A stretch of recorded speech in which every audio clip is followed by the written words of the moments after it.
Very first race of the weekend, and Peter Hackett, it turned out to be quite an interesting qualifying session. Yeah, Alan Simonson ran away with qualifying, but the session was shortened because of a few interruptions. Fontes found the wall, and Darcy Russell actually had a rear wheel come off the Viper. Yeah, it was a tough outing for him, but it's made it a very, very interesting grid indeed. You can guarantee that this is going to be one of those races where they're going to be pushing very hard. Championship points-wise, Alan Simonson out in front of Craig Baird, John Caius, Ross Lilly, Peter Lucas, Ash Samadi in sixth spot, Nick Kelly and Caceres rounding out the top 8. That's championship points-wise at the end of the previous round. But this is the way the grid looks. Alan Simonson on pole, Darcy Russell alongside him. Great to see him back in a race car out here at the circuit. Scott Bargwanna returning to the series. Mark Eddy there. There's John Caius out of 9th spot, way back. Peter Fontes out of 12th. Cook will start out of 14th. Dave Stevens, he's way back on the grid as well. They come up onto the start-finish straight. The safety car has pulled into pit lane. We're about to go racing in race 1 of the weekend. Who will it be down to turn 1? Simonson puts the power down. Darcy Russell gets a blinder of a start. He's going to lead them down into the first turn. What a great run by Darcy Russell. No, Simonson squeezes through, and John Chulin's around and into the wall as well. Always going to be difficult for Alan Simonson. The horsepower on the Viper was going to get through. We missed the action through turn 1, but Simonson somehow got to the front, and John Chulin in the wall but has recovered. Caius going hard early on. He knows that on this opening lap is the best opportunity to make up positions, and there's plenty of positions to be made up. Look at this Bargwanna looking up the inside of Lilly. Oh, the giant killer, as I love to call it. The Lotus not prepared to pay any credit to the bigger horsepower machines. Ferrari Viper, Ferrari Lambo, Lotus, all going hammer and tong around the streets of Clipsal. Here's the start. Simonson monstered the curb. Eddie's gone sideways. Chulin's actually lost it on the rebound off the shocks on that big curb on the inside, and the ABS just stops him hitting the wall. Yeah, did it all on his own. Race continues on down through turn 9. Very difficult part of the circuit to get right. That's where you really find out how good your brakes are. Yeah, and the slow-mo shots there showed exactly how bumpy it is. We're used to seeing touring cars bouncing off the curbs, but these are European GT cars built for smooth circuits, and the curbs are definitely a place you want to stay away from. Lamborghini of Mark Eddy sits there in 3rd spot. Then we go back to Bargwanna. Ross Lilly still in check with this front-running battle, but Simonson, at the moment, he's got the upper hand. Can he pull away? And Bargwanna on an absolute charge. Have a look at the attitude of the car as he's under brakes on the big bumps there into turn 3. Mark Eddy having a go at Russell now. Bargwanna comes into the fight as well. He sneaks away and grabs 3rd. What a great result. The lightest car in the field going right round the outside of the Lamborghini. You won't see that too often, folks. The urban arrangement Lotus has got plenty of get up and go to. Don't count it down just because it's a small machine in stature.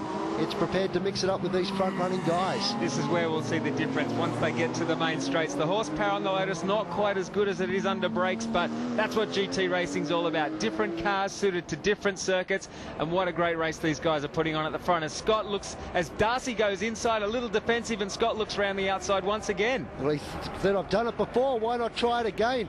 But once again, Darcy pretty good under brakes, and Hector Lester starting to work his way into this battle as well. Great gaggle of Porsches all involved in a battle of their own further back in the field. This battle for second place between Darcy Russell and Scott Bargwanna has given Alan Simonson a chance just to conserve his car a little bit. He's maintaining a good gap at the front, 2.5 or so, and that's giving him the pace that he needs. Onto the start-finish straight they come. While that battle's been going on, Simonson's just been able to pull out a little bit of a gap.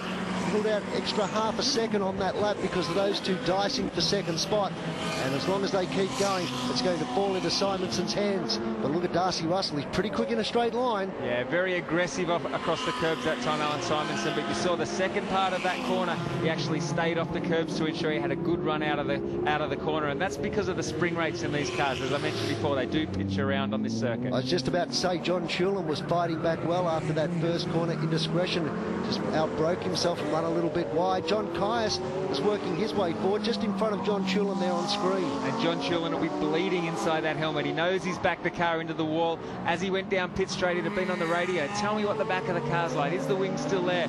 Obviously the team's given him the urge and he's still out there pounding away.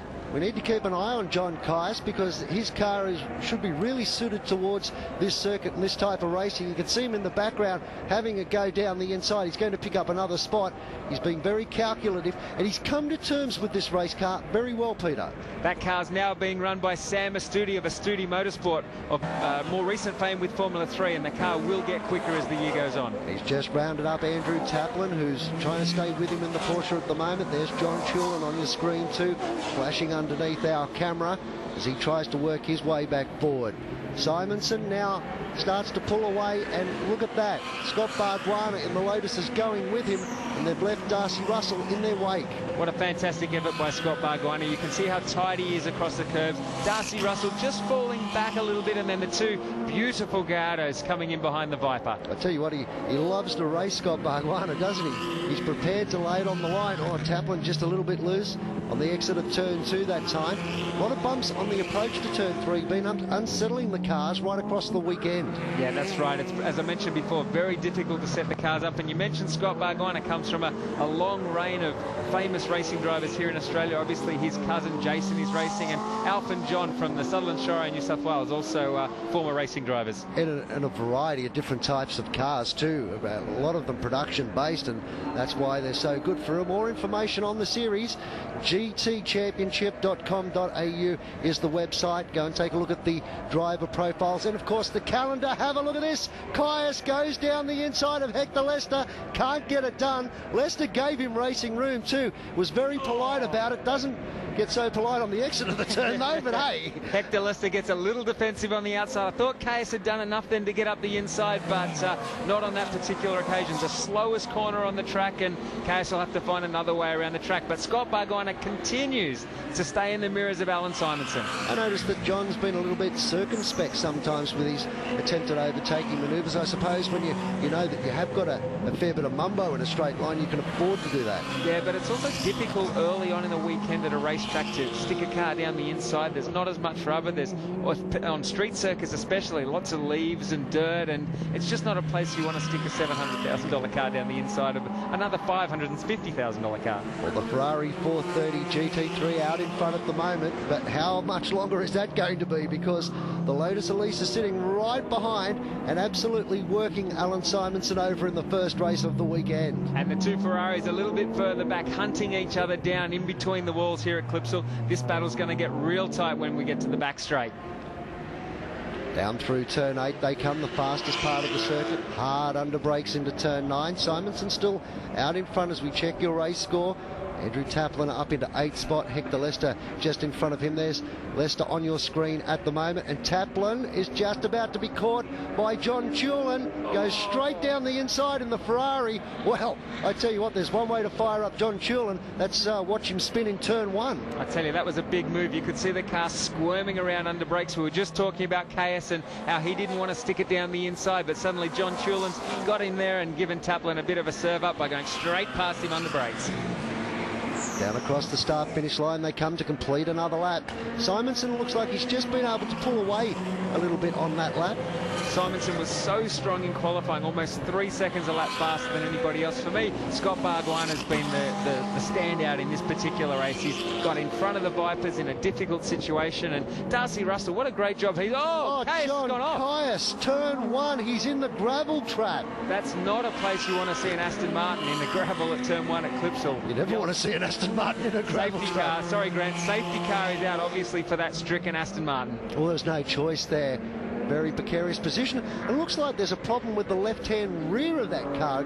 Didn't look to be sitting all that well. Now, whether that's the cause or the result as John Caius walks away, well, he'll know, and we'll find out probably at the end of race 1. He's all right, and that's a good sign to see John out of that car, but there were some massive skid marks on the way in. The rest of the field now forms up behind the safety car, and you were right, Grant. Well picked. There is a little problem on the left rear of that car. Yeah, well, it's missing at the moment. Oh, scraping that onto the back of an all-uplift. We're back under race conditions, and look at Scott Bargwanna. He's got another breath. He thinks there's half a chance of rounding up this awesome Ferrari out in front, and he's making every post a winner. Yeah, he needs to get there, and he needs to get alongside early on, straight after this safety car, because once Alan's car warms up, he'll be back into qualifying pace. Scott needs to use this lap. It looked like he got a great run onto the straight that time. Well, this is going to be a great dice, particularly mentally, because we know Simonson's very, very good, but Bargwanna just bakes to the inside. Doing everything right there, just filling the mirrors enough, trying to distract Simonson. It's Chulin once again, and Taplin, he's around. He's managed to keep it off the wall. It really was a good job under serious pressure. Let's take a look on the replay and see what went wrong, Peter. Yeah, right front just locks on the bumps. The rear end locks up as well. The rear end springs off the rebound on the shock absorbers, and you find that the back end snaps around. But onto the last corner, Alan Simonson takes the race win in race 1 from Scott Bargwanna. Great drive. Mark Eddy also had a go at Darcy Russell, but couldn't get it done by the time they reached the start-finish line. Ross Lilly, John Chulin, Hector Lester and Adam Wallace round out the 8. We'll be